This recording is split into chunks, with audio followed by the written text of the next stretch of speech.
आज हम भीमाशंकर ज्योतिर्लिंग की महिमा को समझेंगे।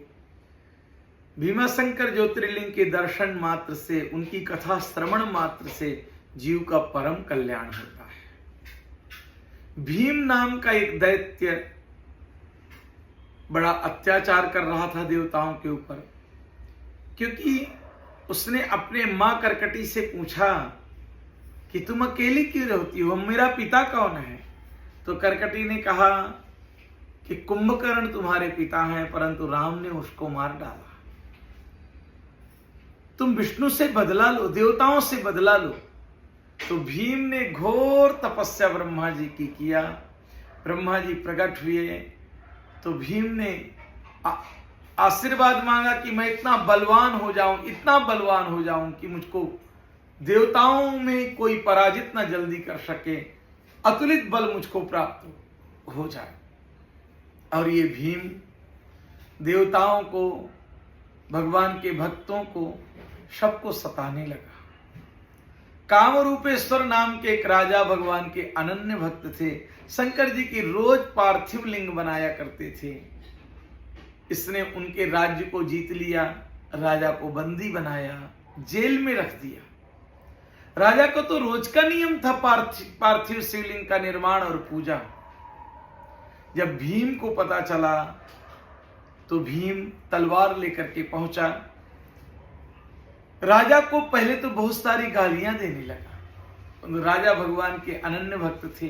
बड़ी प्रसन्नता के साथ में भीम से बोले कि मैं शिव का भक्त हूं, मैं शिव की आराधना करता हूं, मैं संसार में किसी से नहीं डरता हूं, मैं डरूं भी क्यों, मैं तो भगवान शिव के आश्रित हूं।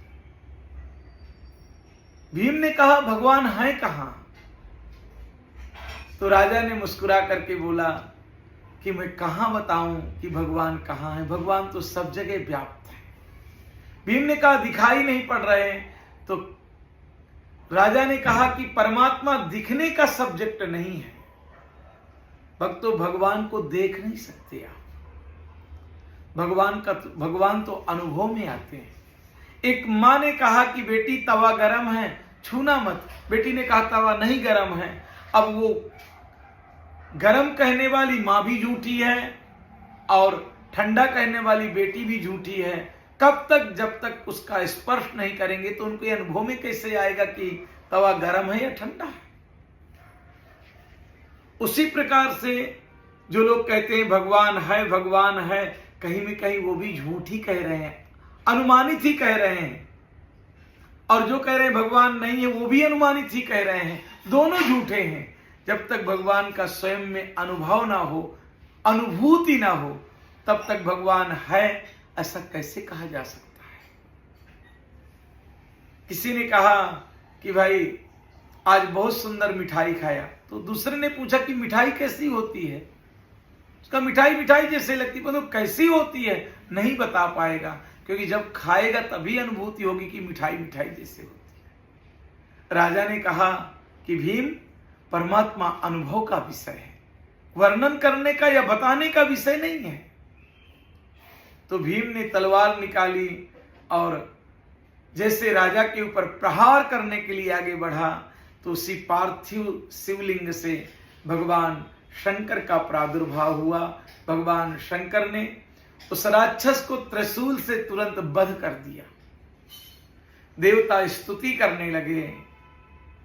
देवताओं ने निवेदन किया कि प्रभु आपने भीम का संहार किया है, इसलिए भीमाशंकर नाम से आप यहां विराजमान हो जाइए।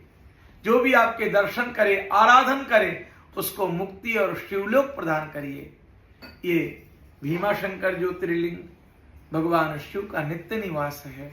वहां जाने से, दर्शन करने से संपूर्ण मनोकामना पूर्ण होती है।